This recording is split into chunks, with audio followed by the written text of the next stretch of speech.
Hello, everyone, and welcome to the Tech Informist, where we will inform you, our listeners, about the technological industry, apps you should download on your favorite gadgets, and much, much more. My name is JJ Hammond. We have a great show for you. Are you ready to be informed? Of course you are. Up first, our guest for the show, CTO of Zealist. In the past, he had a medical software startup, worked 8 years as a developer at Microsoft, and spent a year designing and building apps like Tweetium, News Scene. For his B-side software business, the amazingly talented Brandon Paddock. Hello and welcome to the show, sir. Well, thank you. It's great to be here. And thanks for taking out the time. We really appreciate it. However, this show is not complete without my good friend, founder of this show, and what is the STLTechTalk.com brand, the uncanny Kevin Harvell. Hello, Kevin, and how are you doing today, sir? I am doing wonderful, Brandon. Thank you for joining us, and I want to say Happy Veterans Day to not only you, JJ, but all the veterans that are listening around the world today and in the future. Ditto. We can't thank you enough for your service. That's about as much as we can say on it, that's for sure. And don't forget, everybody, you can follow us. Visit thetechinformist.com for all of our past shows. Also, you can look on the podcast apps for The Tech Informist. Visit STLTechTalk.com, Codecast by STL Tech Talk. That's also podcasts and shows that we have and websites. Go check all of that out. You can contact us by going to your email and sending contact@thetechinformist.com, or you can follow us on Twitter @TechInformist.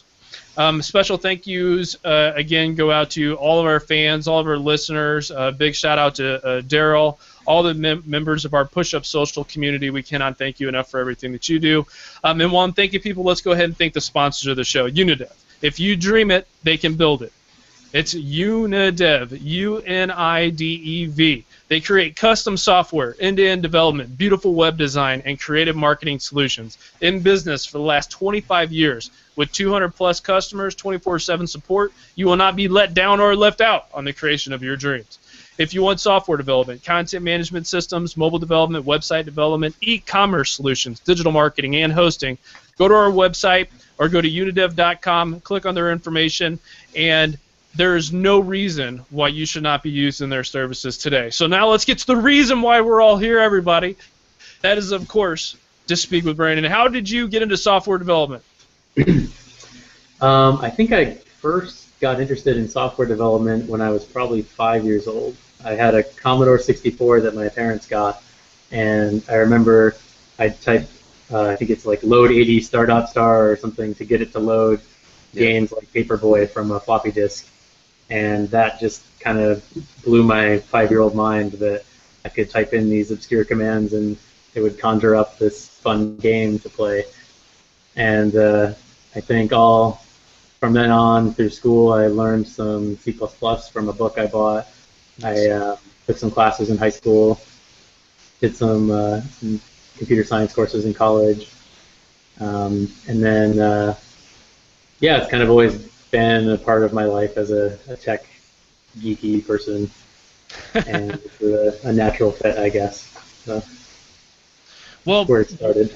You're phenomenal at what you do, so it's really cool to hear that you kind of were dabbling back and forth. What were some of your what was something else that you said you took some courses? Did you have another particular field in mind instead of going into this one, or? I had a few ideas. When I went off to college, actually, I did no computer courses my first semester because that was what everyone expected me to do, and I said, well, I want to try like everything but that and see Really? if there's something else that's a good fit. And so for a little while, I thought I was going to be a music major. Really loved guitar and music theory and stuff like that. And so I gave it a try, but quickly discovered I liked it more as a hobby and not as a field of study or profession. A full-time gig, yeah, for sure. Yeah, and I started seeing friends of mine lived on my hall doing their computer science homework, and so I'd look over their shoulder and start helping them with their Java homework, and so that kind of got me back into things. Did you see the you were just like, man, if I don't jump on this train right now, I'm gonna get left behind? Did you kind of get that sense, like technology moves so fast? I don't know if I ever quite felt like that, because I think even when I wasn't studying it or working in the field, I was just always really into technology, so I kind of feel like Okay, cool. natural for me to be up with all the latest news, and try to stay ahead. Maybe at some point that will become too hard and Right. get tired of it, but so far that hasn't happened.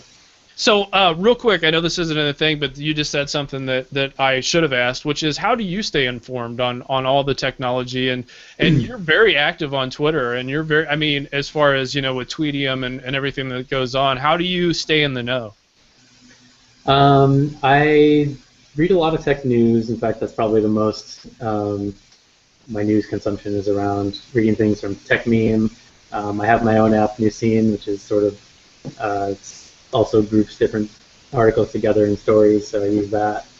Twitter is a big part of where I get news and have conversations with interesting people about technology. I'm always on my phone just reading like Hacker News or other sites to get involved in different discussions or read the latest new programming craze. Nice.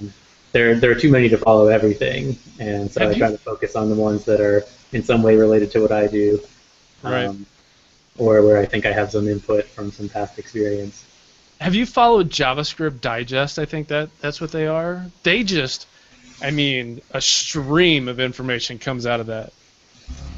When they let loose, man, it's like 5, 7, whole bunch of tweets in a row. It's like tweet. It's like, I'll whoa. find that one. I don't know if I follow them right now.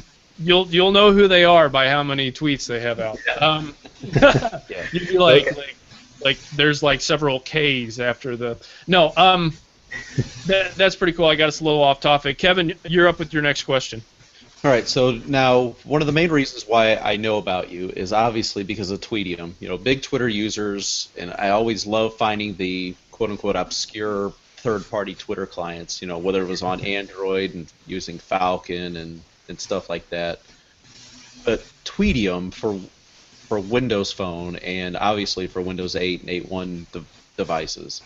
What led you to create Tweetium, and what led you to want to develop for the Windows platforms as opposed to iOS and Android? Well, I definitely had some kind of bias going into it because I helped work on Windows 8 when I was at Microsoft and sort of defined parts of that platform.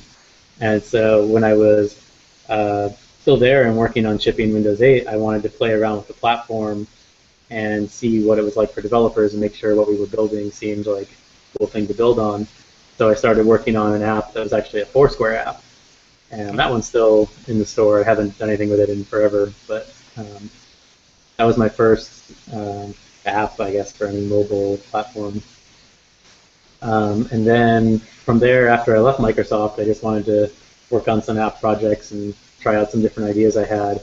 And one of them was a news app that's based around social, Twitter, and stuff, and basically providing a user experience where you start with a story and then you can get all the related news and related tweets and everything kind of in one place. And so that's where New Scene came from. That was the first app I released from B-Side Software. And a big part of that is the Twitter integration. So I'd already started to write code to work with Twitter's API. In that app, you can actually see tweets from people you follow that are about news stories, and then you can RT them and favorite them and reply. And it had like the whole sort of conversation view already built just for that. And during that time, I was using a Surface Pro, the first gen model, and I was working from coffee shops a lot and very mobile in how I was working. And the stock Twitter app was just not keeping up with that. Every time I changed network, it would get really confused. It had really bad support for flaky connections, bad error handling that drove me nuts. I would post a tweet and then an hour later find out it never actually posted. All right. Right. It goes away from the screen, looks like it posted, but if you're not even online or it didn't work for whatever reason, it doesn't bother to tell you that. So I got frustrated with things like that. And I thought, well, I had one of those moments where I said, how hard could it be to just make a better Twitter client than that one? And one night I took basically my news app and forked it and ripped out the news stuff and said, okay, I'm going to just do the Twitter the very basics for Twitter experience. And I didn't think I would actually make it into a project because every time I talked about doing a Twitter client, people would say, oh, Twitter hates third-party clients and there's a token limit and it's never worth it. But I just kind of wanted something for me that would be a little better than the stock one. But what really made it happen was I started tweeting some pictures, some screenshots of the early prototype that I had going, and found that a lot of people were really interested in it, and so they wanted access to my early beta builds, and they wanted to ask me about how different parts of it worked. And over a couple of weeks, I just kept replying to people and posting new screenshots every day or two of stuff I was adding to it, and it just kind of snowballed from there. Good. Yeah, I mean, it is beautiful. Just being able to use it on, like my Surface Pro 3 now, for example. It is so nice, and I love how responsive it is whenever you snap it and resize the window. You can go from the whole horizontal interface to a traditional vertical interface. Yeah, I think that kind of responsive layout, at least for this class of application, is really the way things are going and just the natural way to build something. And that's what works so well with the Universal App Platform, where you can write something and basically just define CSS breakpoints for how you want things to look at different widths, and then you have your snap and you have your phone UI pretty much just there. Yeah, it's just a complete, very similar experience on the phone, and when it's snapped to a smaller horizontal or vertical view on here. So what led you to, do you have any plans to possibly do any iOS or Android development, or are you just going to stick solely with the Microsoft platform? Well, there are kind of two answers to that. One is for Zealist, which is my full-time job now. Right now we're a web-only experience, mobile web and desktop web, but down the road I'm fully expecting we'll have some app investments and we'll go cross-platform. iOS and Android are the biggest by far market for what we're doing, and that'll have to be a priority. And I intend to keep Windows Phone supported as well. For my B-side, my side project stuff these days, like Tweetium, I very much want to play around with Cordova and some of the new tooling that Microsoft's doing in Visual Studio, where you can build an Android and an iOS version of the app from the same code base and run it and test it in Visual Studio. So the real question is just when will I find the time to do that? Right. And that's a very hard question to answer right now. Even getting the Windows Phone version of Tweetium where I want it to remove the beta tag has taken a lot longer than I'd planned. Right. Mostly because I have weeks where I don't get any time to work on it, and coming back to it every couple of weekends is a much slower pace than I was used to. That's the reality of running doing this startup that's a full-time job. So. Right.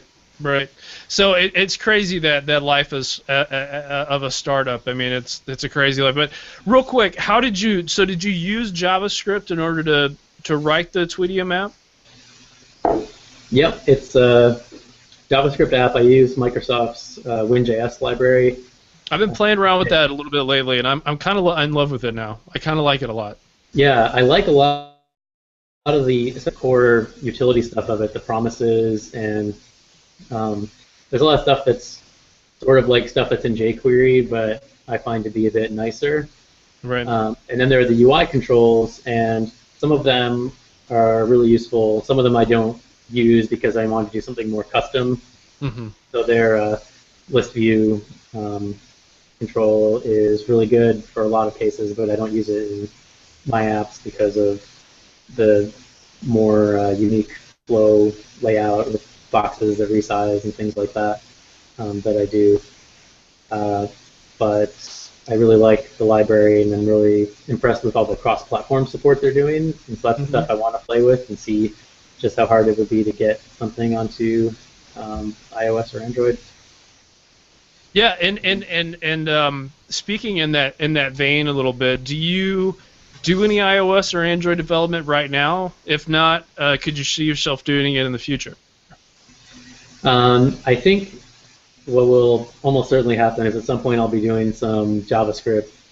Cordova is the this basically wrapper with around the web view that lets you run the same JavaScript HTML code on every platform and have abstracted access to native APIs. And that is something I'll almost certainly be using either for Zealist or Medium or some other project down the line. I'm gonna watch you every step of the way, brother man. I'm excited to see what you do.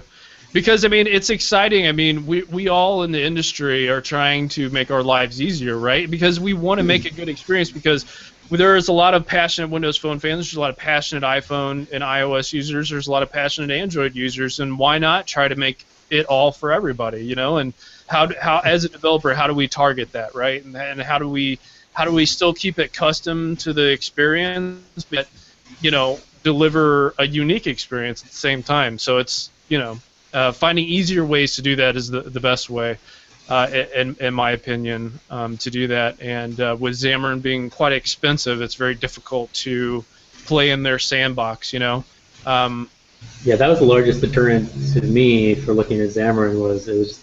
Seemed like a very high barrier to entry, right? With cost and getting the tools. And I'm sure for a lot of people that's a really great answer, especially if you're really into XAML, or actually, I guess XAML, I don't know how well they actually support XAML, but C# and .NET stuff. You'd want to do that everywhere. That's the way to go. I use C# for server stuff, and I've had some C# experience. I actually hadn't done very much sophisticated JavaScript stuff when I left Microsoft. I was a C++ developer there. But yeah, people rag on it, but C++ is a great language, always evolving. But it depends on what you're doing. And for Qt and for Newsine, JavaScript was the right answer, especially on Windows. It has really good support for JavaScript apps.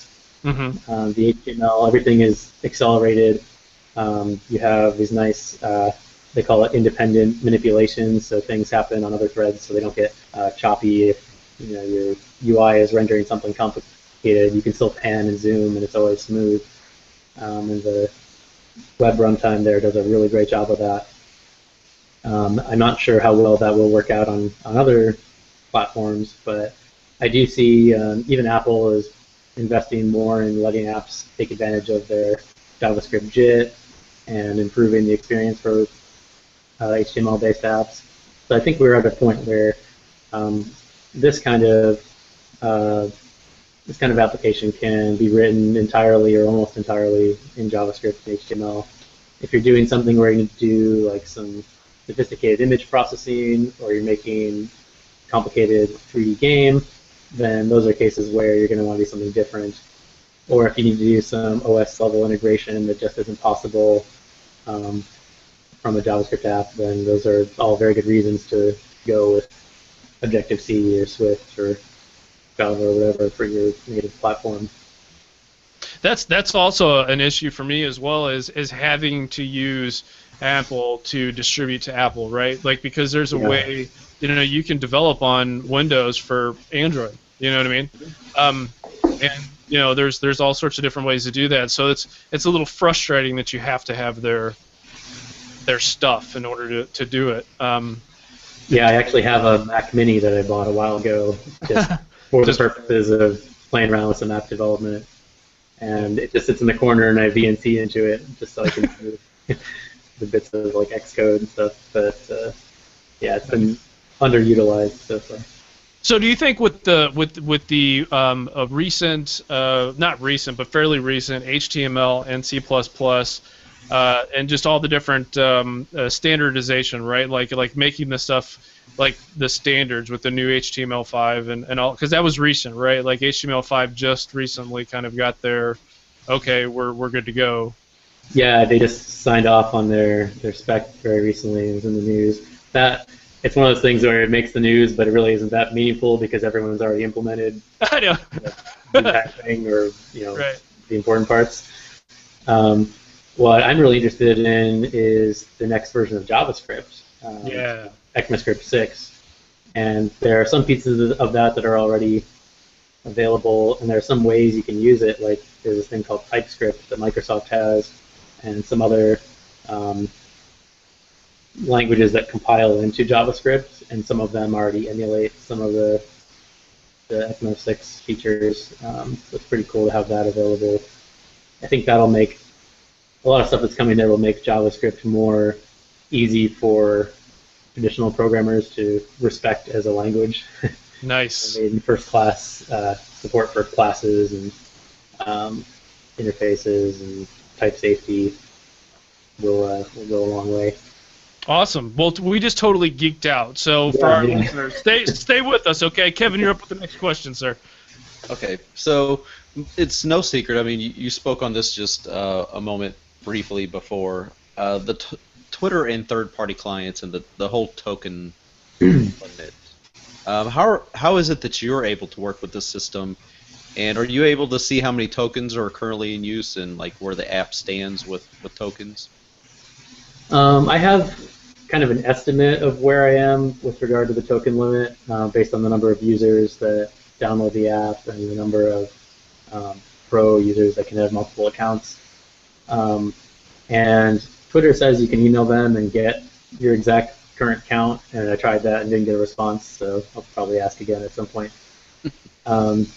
But my current estimate, I guess I haven't counted it recently, but it's somewhere more in the 10% range. So being almost a year into the app being out, at the current rate, it's not a problem that's approaching very quickly. Part of that is because it's on Windows and it's a smaller marketplace, and it's a paid app. So there is a big difference in the number of downloads and people trying something out that you get for a paid app versus a free app. Right. And being a paid app lets it stay more reasonably within that token limit. It will someday be a problem, but that's one of the reasons I have the subscription model for Pro features, partly because most of those features involve server costs for me. So I have 5 servers right now that run to do push notifications just for Pro users, and do that for Kevin is one of them. Yeah. So that annual $8 a year fee pays for those servers, but it also gives me a way to say once we hit the token limit, then I'll still have a way to keep those servers running. I won't have to just rely on new users that I won't be able to get anymore, and that should sustain the app long term, despite Twitter's best efforts. It's ridiculous. You're like, come on, guys, really? It's not like I'm going to form, a ginormous company, which hopefully you could, but I mean, it's not like you're going to, you know what I mean? Yeah. And I don't know, I mean, I would be happy to work with them if they wanted to do something where, for at least the free version of the app, that with unlimited tokens, it would have their ads or would do a revenue sharing thing, sponsored tweets, whatever. If they wanted to get in there, like I'm sure we could work out something, and then keep the pay model as a way to have people get rid of those. But Twitter doesn't seem interested in that right now. Maybe someday they'll come around and want to try something like that. Wisen up, because more often than not, I mean, I know Twitter or Tweetium is one of those examples that third-party clients are often much better than the official client. Yeah, it's easy on Windows for that to be the case. Although I've heard people that say that the iOS Twitter client isn't that great either, so they use Tweetbot and other things. But on Windows, their Windows 8 client, my understanding is they had an intern a couple of summers ago write it while he was there, and then when his internship was over, like no one has touched the code since then. It still doesn't even support A1, I think. I think it still doesn't support different Windows sizes. I wouldn't know I haven't had to bother to install it since I found Tweetium. Yeah, but it's kind of a sad state of affairs. Their phone client, I think, I don't know if it's them or someone at Microsoft that maintains it, but they at least occasionally update that one. Yeah, it's a little better, but I know one of the things that you had mentioned as a nice difference that Tweetium offers is the fact that you can actually see more tweets on your feed on your yeah, especially on a 1520. I think get these high-res phones and they show you 3 tweets with giant buttons. And, I don't want to scroll. Yeah. It's like my thumb, it's getting its workout, you know? Like I didn't stretch my thumb, you know? Right. So what would you say to other developers that are currently only focused on iOS and Android as to why they should develop for the Microsoft platform? Great question by Kevin, by the way. I think right now a lot of developers start off on iOS, and I think that makes sense because that's where you have the highest concentration of paying users. Right. Interesting because you have more users, but you tend to have lower revenue, especially when it comes to paid apps. At Windows right now, I think you have people that are willing to spend money, and so the customer base is more like the Apple side of things, but it's smaller, right, for sure. But it's growing, and so if you can be there now, I think it's an opportunity to stand out and get, they may have 3.6% worldwide market share or whatever that is, but it's if you can get a large chunk of that versus the size of the 15% market share that Apple has worldwide as an app developer, like there's an opportunity there in that it's there's a need for apps there. Yeah, okay. I've never understood. It's like you can go and develop for Windows Phone, just use that as the example, and become basically like a rock star. Where you got Rudy, who develops the 6-tag and all these other things, and he's just that's like the most well-known Windows Phone developer that I can think of. You got this great product as well. But there's a lot of money to be made for developers if they would just come over here and Windows Phone users they're willing to pay for their apps. So. Yep. Yeah. And there's a great community. Like when I first released the beta of the phone version, I originally was trying to do it kind of quietly because I had only done so much testing on it, but I knew that there was some pent-up that didn't happen before. Yeah, and Windows Phone Central ran an article about the beta and put a link in there, and suddenly I had just a ridiculous number of people getting this, because you couldn't find it in the store. You had to go through the link. You still do. But the number of people that went there and even just bought it, even though I said, don't buy this, this is for people that already own it, they still bought it on the phone anyway. Nice. So that's something I don't think happens that much on iOS, but definitely was a really cool thing to see happen on Windows Phone. Yeah, and that's awesome. That just kind of goes to show the community around it, right? Like how excited we are for stuff like that. I know I did that. I bought it in the regular Windows store and then went and got it on the phone. So me and Kevin both super stoked. We were like, oh yeah, this is awesome. And then the other thing I'd say is if you're building a new app and you're a small team or you're an individual developer, build cross-platform, build one way across iOS, Android, and you get Windows for free if you're doing it with Xamarin or with Cordova and JavaScript. If your app can fit into that model, which I think a large part of that spectrum can now, do that, and then you'll get everyone as a potential customer. If you're a bigger company and you have devoted teams for iOS and Android, then it's a different story. Like they don't want to rewrite everything to go cross-platform. They don't want to hire a team just to do Windows when there isn't enough market share there. So that's the hardest one, I think, for Microsoft to solve. But if you're building something new, and especially as a small team, then you can reuse almost all of your code these days across the platforms. Nice. You can do good apps. So, sorry not to cut, but so what do you think the future is a little bit for this cross-platform? I mean, and just to throw this out there, my thing is I see more, not web apps, but apps that can be developed online and can be pushed to offline use, but for the most part are just simple web apps, right? Where you can use some of the functionality on the device, and then whenever it hooks up to the net again, it shoots up the information or whatever, right? Because these devices, for the most part, are social media devices, connected services like Twitter and all of that. I see a little bit more, and that's how maybe some cross-platform could be achieved. What are your thoughts on that stuff going forward?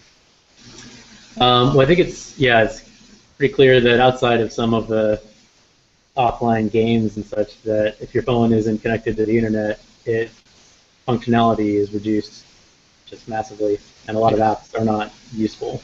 And that's okay. That's the way those apps they work. And that the model for a lot of these apps is all the smarts and the interesting bits for most of the functionality are on a server somewhere. Right. What makes the apps interesting is the connections it can make across multiple users and the things it can only do on the back end. And then you have a client that is a view over that. And it has maybe some offline functionality, and it's smart about handling connectivity that comes and goes. But in general, it's presenting a view and delegating functionality back to that service. And so when you're doing that kind of an app, that's exactly the case where I think going cross-platform makes sense.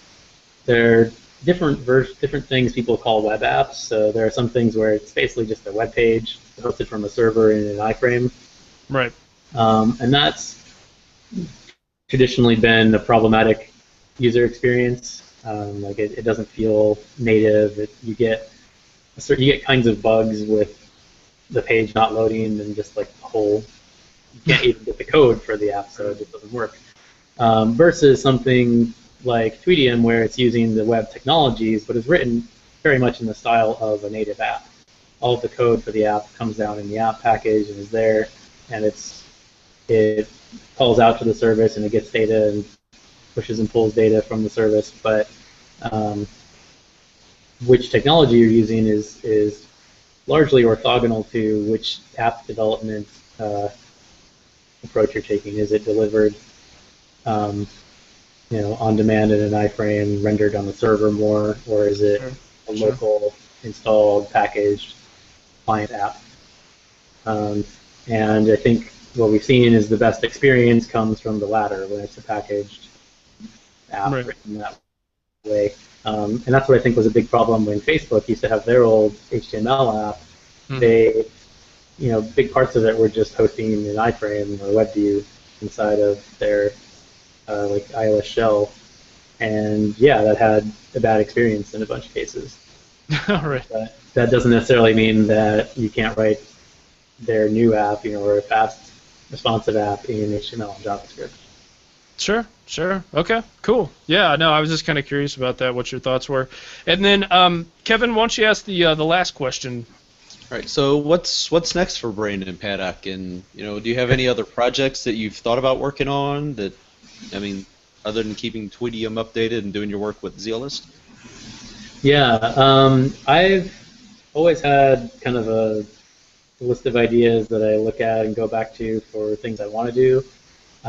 But right now, my focus is 110% on Zealist. I'm committed to the company and building it up, and I think what we're doing there is going to be really amazing when more and more people get to see it and try it out. Good. And it's a lot of fun to work on.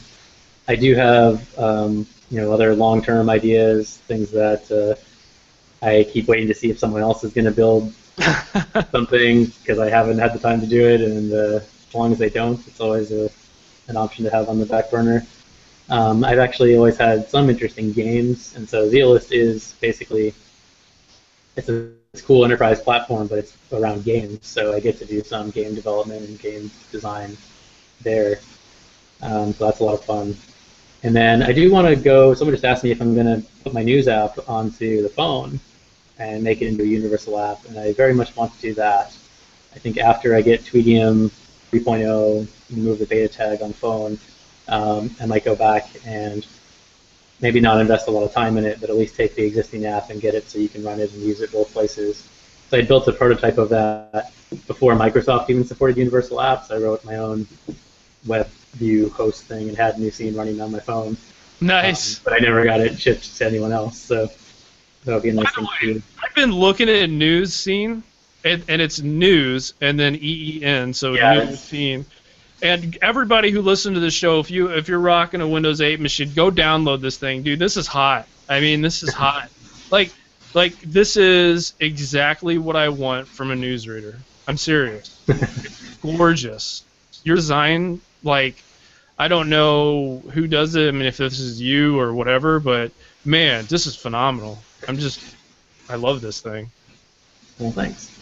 Yeah, I haven't done any work on it in a while, but I have a server for it, just running, plugging away, grouping the news articles together and everything. And yeah, there's some work I want to do to make it fit a little better on the Surface Pro 3 at full screen. Oh, like yeah. Otherwise, yeah. I'm a huge fan of this. I love how it automatically selects like technology, entertainment, politics. Gorgeous. Love that. Thank you. Yeah, this thing is hot. And then, so before you go, let's quickly run down Zealist. Let's talk a little bit more in depth about what that is and stuff. So go. Yeah, absolutely. So Zealist is an enterprise product or service that is designed to make your employees more productive, happier, more connected with each other. And the way we do that is we have a system they sign up for, and they play team-based games. So they'll get grouped with other people in the company who share similar interests and compatible personality types, and then you play against other teams around the company over a period of weeks. And each week you play 10 or 15 minutes of games and get to know people. You learn about other people in your company. You learn about the company as a whole, and then it's also a feedback channel to your company because they can kind of learn about what people are thinking about. We don't give them like individual data, but we give them statistics and aggregate data that can tell them about their culture and how people are feeling week to week, things like that. And so it's a lot of fun. The games are really cool. We're building more and more of them all the time. And right now we're in a beta program. We just wrapped up a beta with a big Fortune 1000 company in the Seattle area, and we have another one going. And then in January, end of January, we're planning to do our big commercial launch. So hopefully we'll make some buzz around that time. Awesome. Well, the door is always open for you to come back and join or talk about whatever it is that you want to talk about. So if you're like, hey guys, I want to come back and talk about this thing and promote it, just let us know. Door's open. I appreciate that. I'll take you up on that. Yeah, no, totally do that.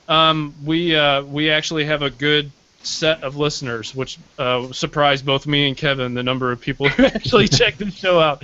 It's been a wonderful deal. So that ends our interview segment. Brandon, tell everybody listening how they can find out more about you and what you're doing and where to find you and all of that stuff. Oh, totally. You can find me on Twitter as Brandon Live, and BrandonLive.com is my little blog website.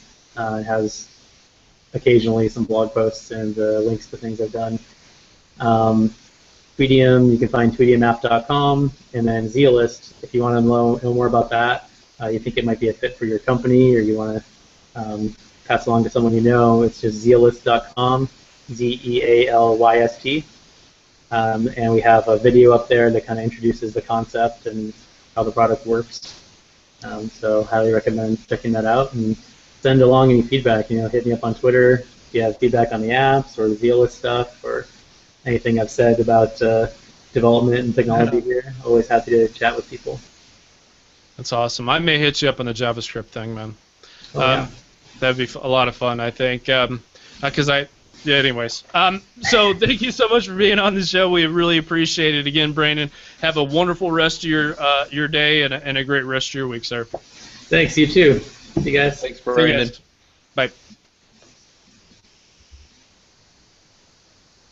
And there we go, Kevin. That was a wonderful deal, and this show is not over, everybody. Of course, let's go ahead and inform you on all things tech, starting with Kevin's first topic. Go. And All you're right, so there you go. yeah, so the first thing that I want to talk about today, and this just like came out really yesterday, I believe. It's been one of the more frustrating things for Apple iOS users using iPhone and stuff that want to transition to, whether it's Windows Phone or an Android device is iMessage. And by using iMessage for your texting, whenever you make that switch to an Android device, for example, you would not be receiving texts from your friends that were on iPhones. So this Apple has released an iMessage deregistration tool, which lets you switch to Android and reclaim your text messages, as opposed to making sure you turn off iMessage, the other process that you had to do. And it's a web-based tool, and they've launched the online tool that makes it easier to switch from the iPhone to a competing smartphone platform and not risk text messages getting stuck on the iMessage servers. Web-based tool allows you to enter your phone number to the system to deregister it. Once entered, Apple will send you a confirmation code via SMS.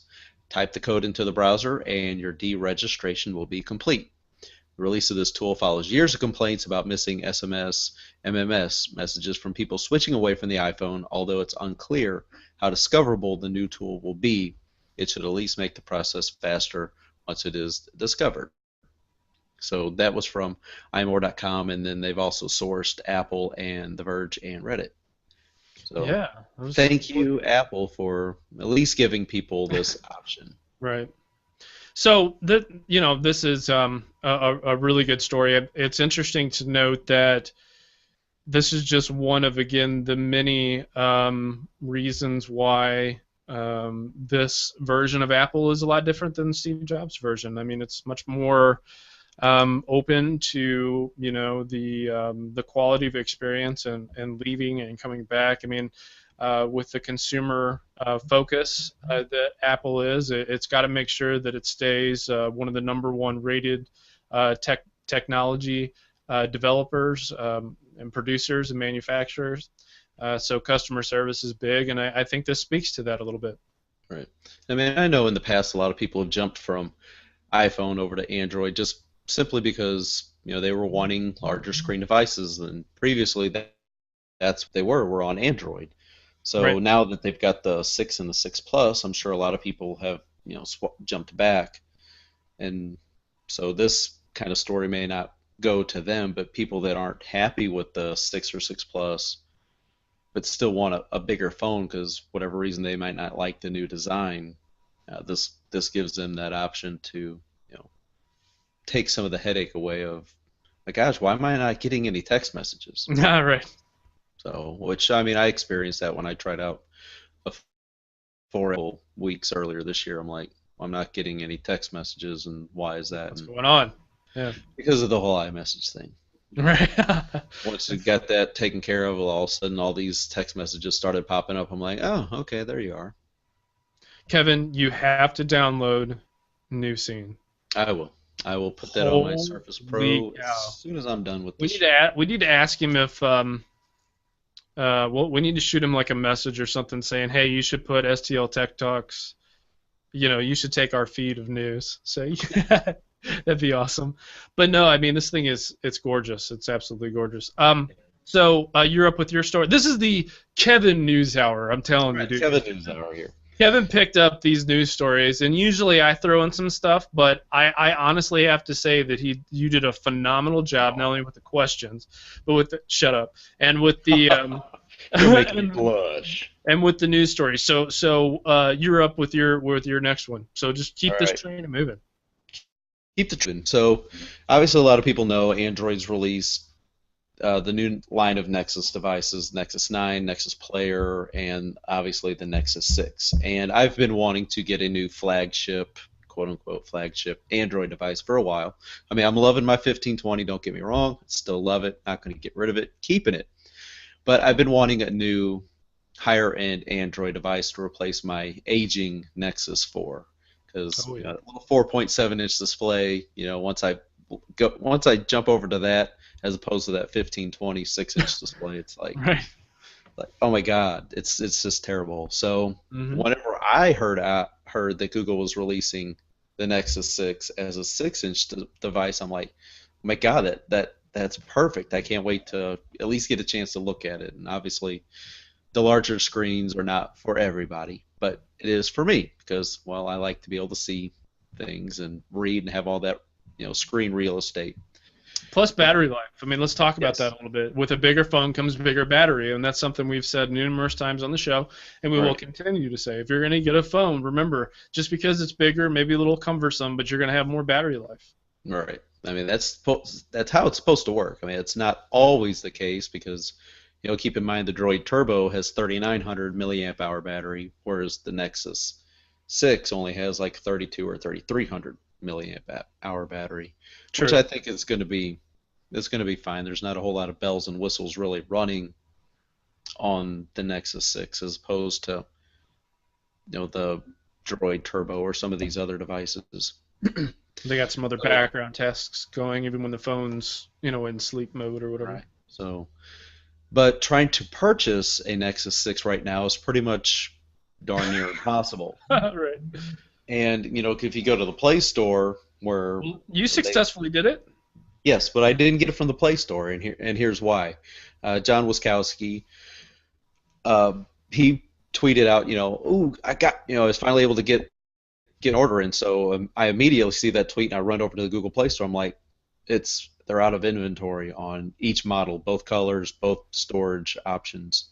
I'm like, so how did you get that? He's Right. like, oh, with the Motorola. I'm like, sweet. So I ran over to Motorola's website, and sure enough, there it was. And I was fully expecting to see out of stock or not available or whatever. But like each click, I'm like, my God, I'm actually going to be able to order one of these things. So yeah, Nice. I was able to get an order in, and I expected to have it The on the 19th, right? 19th. Yep. Yeah, so I will be talking about it on the November 24th episode, hopefully. There you go. Just depending on how things go, how much time I'll get to play around with it because we are moving that weekend and gonna be Yay! busy with all that stuff.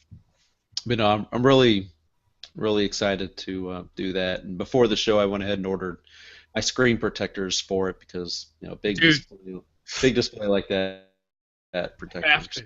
There is no question, dude. No question.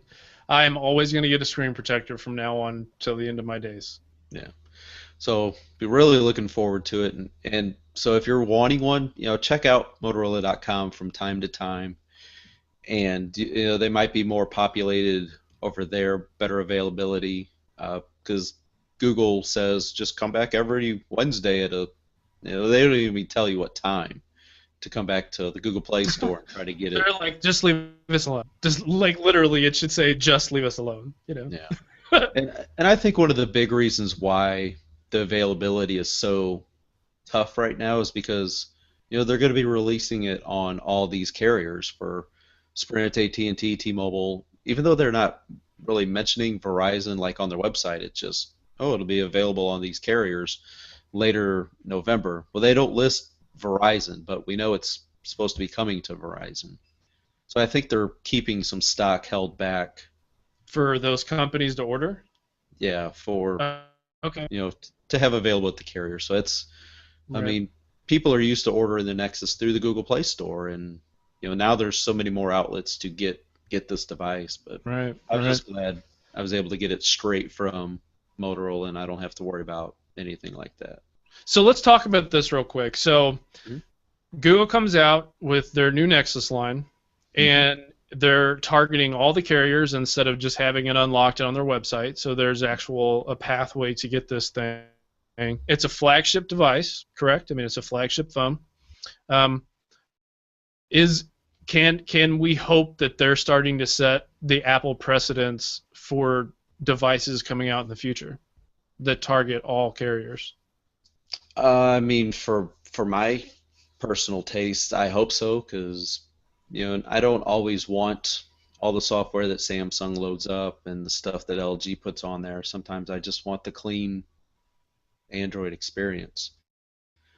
I mean, don't get me wrong, there are some benefits to like S Health and Sure. some of the things that LG puts on there with their skin.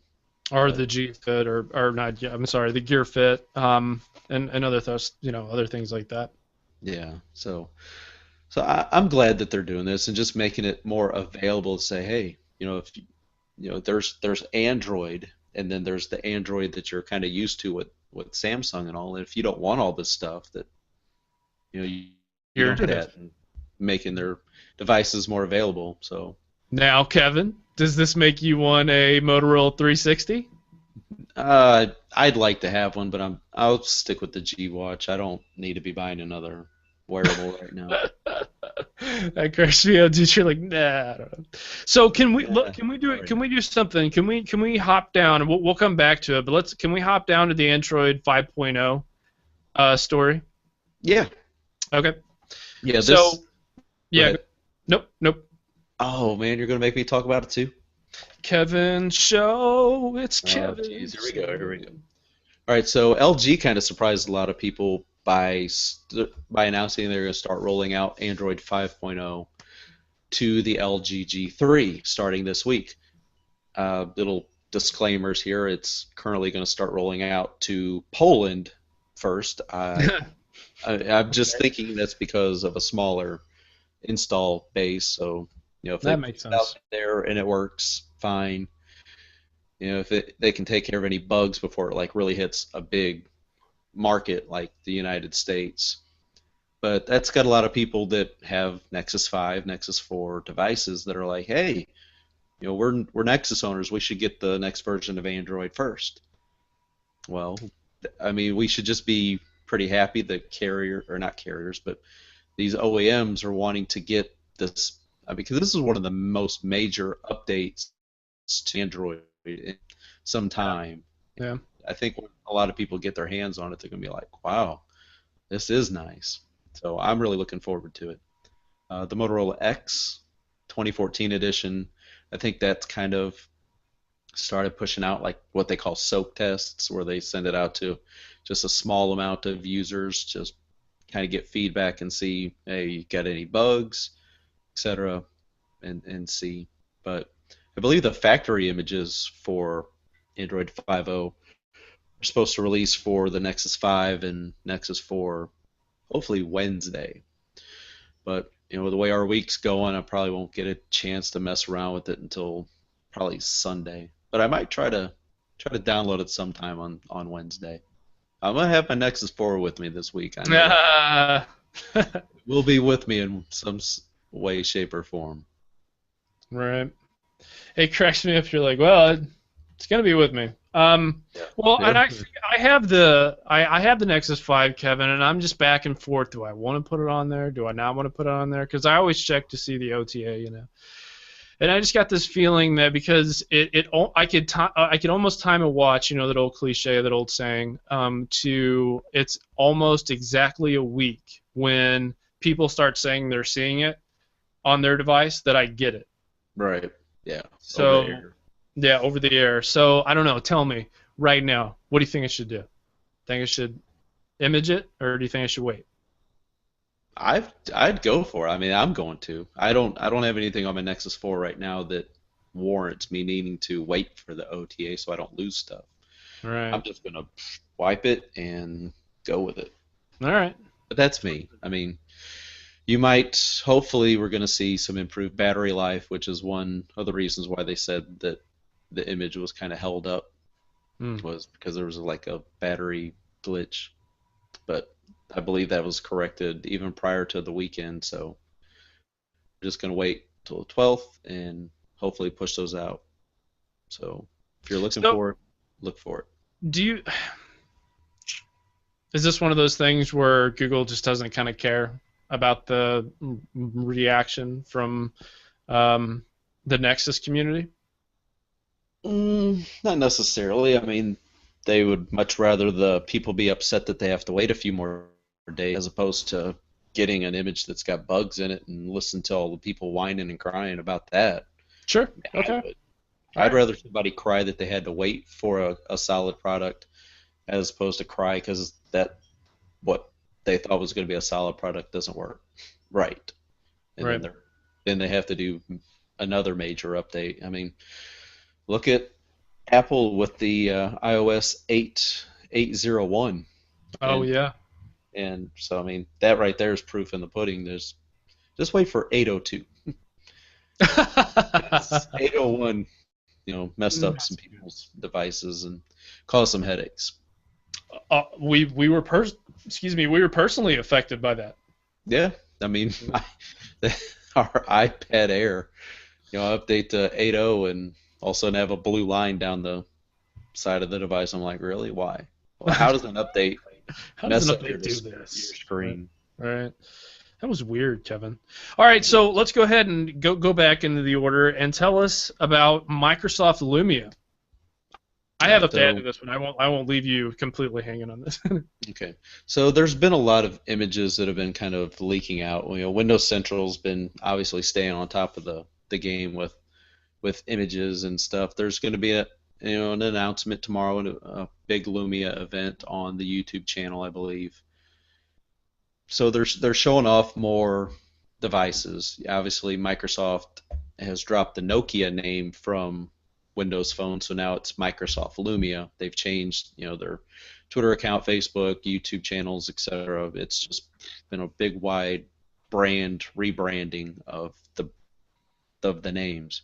Mm-hmm. So now the first couple devices that look to be releasing under the Microsoft Lumia name, there's talks if it's going to be like a 535, a very low-end device, or maybe a 1330, which is would be a successor to the 1320, which was a lower-end 6-inch display device from the 1520. Might there even be a 940? We don't really know entirely sure yet, but there's been a lot of speculation. Well, so far my predictions every show, Kev, have come true. Got some kind of prediction. I know. So far. So what's interesting to me is everyone that even gives a crap about what we're talking about right now. So the Lumia line has now taken over Nokia completely. You're going to see more of this happening. In fact, it's pretty much almost all over. Nokia Conversations is now Nokia Conversations, their blog. So a lot of information, Twitter handles, all that stuff's been switched over.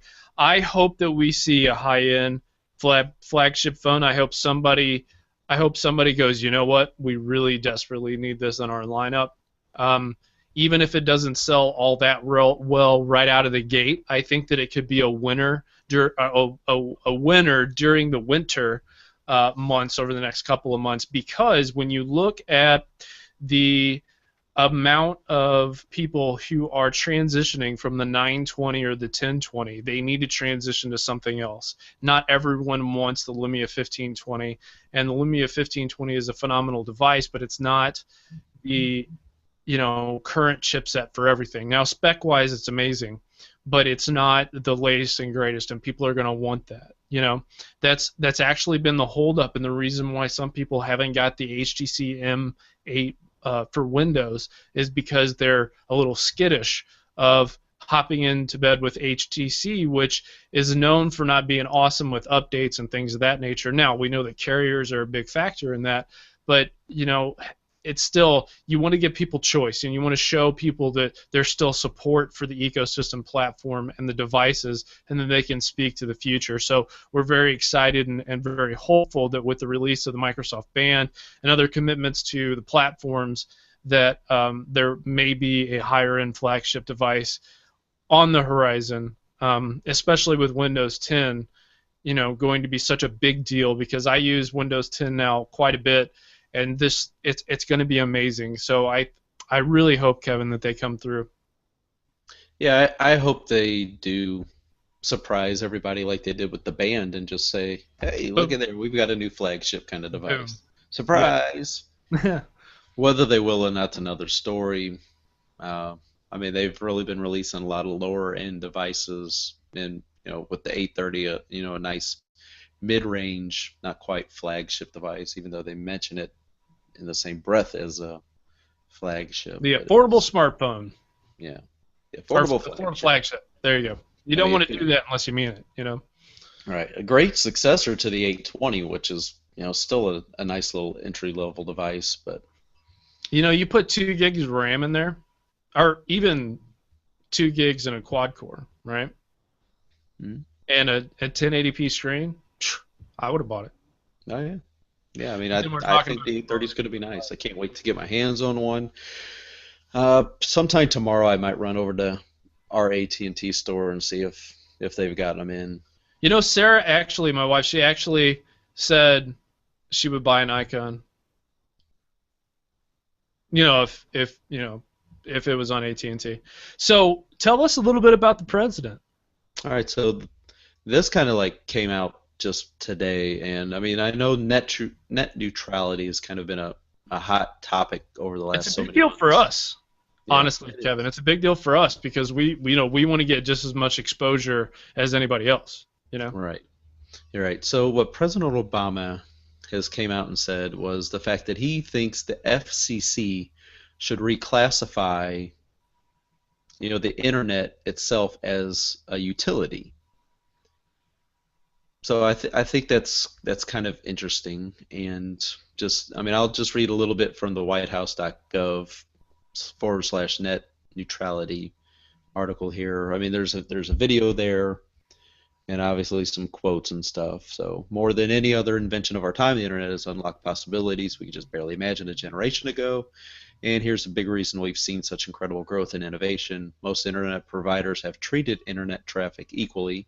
That's a principle known as net neutrality, and it says that an entrepreneur's fledgling company should have the same chance to succeed as established corporations, and that access to a high school student's blog shouldn't be unfairly slowed down to make way for advertisers with more money.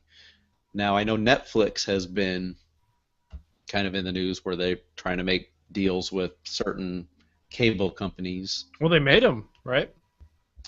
They might have. I don't really follow it as much as I should, unfortunately. To try to give priority bandwidth to Netflix so that users have a better experience. Where it would take somebody like our websites and make it seem slower than it really should be. Right. So I think it's good that he's stepping out and calling on the FCC to make this change. So hopefully it's hopefully they do it. I mean, he doesn't want any blocking, no throttling, wants increased transparency, no paid prioritization, which to simply put, no service should be stuck in a slow lane because it does not pay a fee. So hopefully this works, and and it shouldn't be a Democrat Republican kind of thing. It should be a let's do what's best for the citizens of the United States, not just what's best for some companies. I wholeheartedly agree with that, sir. All right, everyone. That concludes our news segment our news segment of this show. We appreciate everybody's feedback, comments, and or otherwise. We also found out that there is going to be a new Windows Phone podcast app coming in the works, so we're very excited to hear about that. Also, there's a lot of exciting things coming in the future for the Tech Informist, SDL Tech Talk, Codecast, and pretty much everything else that we have going on. Kevin, I do have an app pick because I know there's nothing really in the show notes, but I was going to ask, can we just rehash what we did earlier?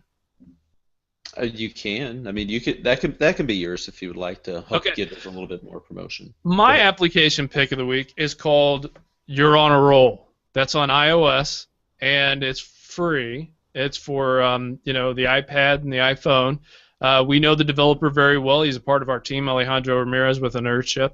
Go download the application right now on iOS. Go download it. You can take a picture of yourself or someone else. You can just cut out their face or whatever, and then it literally puts that image on a roll. And then you can send that image to somebody as a joke and say you're on a roll. It's hilarious. Yeah, it's just something simple, something funny, to lighten people up a little bit. Yeah. Take it so serious. We don't like people sad face. So let's turn that frown upside down. Kevin, you're up with your pick of the week. Right. So my app pick of the week is called LED Football, and people, my age, mid late 30s, stuff like that, you Sure. probably have seen the old I believe it was Mattel football, electronic football games with the red dots, red dashes. They're not even dots, heck, they're dashes. But all you do is simply move your football runner up, down, left, right, and to score touchdowns, or you can actually kick field goals. And it's a really fun game. It's available. This one is called LED Football, like I mentioned, and it is available on the Amazon App Store. I couldn't find this exact version on the Google Play Store, but yeah, if you just go to the Amazon App Store, it's 99 cents. I've been playing it for a few years, and it's just fun. I went ahead and reinstalled it on the Droid Turbo while I've had it, and just really been enjoying it again. It's fun, and it's worth 99 cents if you've played the old one before. I agree. I totally agree. That's fun. That's awesome. So, if you want to comment or contribute to any story that we cover here on the show, email us contact@thetechinformist. Go ahead and follow us at the Tech Informist, or excuse me, at Tech Informist on Twitter. Thank you again to our guest Brandon Paddock. You can find him again at Brandon Live on Twitter. You can find Kevin at Kevin Harvell on Twitter. Go to the website, thetechinformist.com. You can find me at JJ Hammond Music on Twitter as well. So from the entire crew, consider yourself informed. We're out.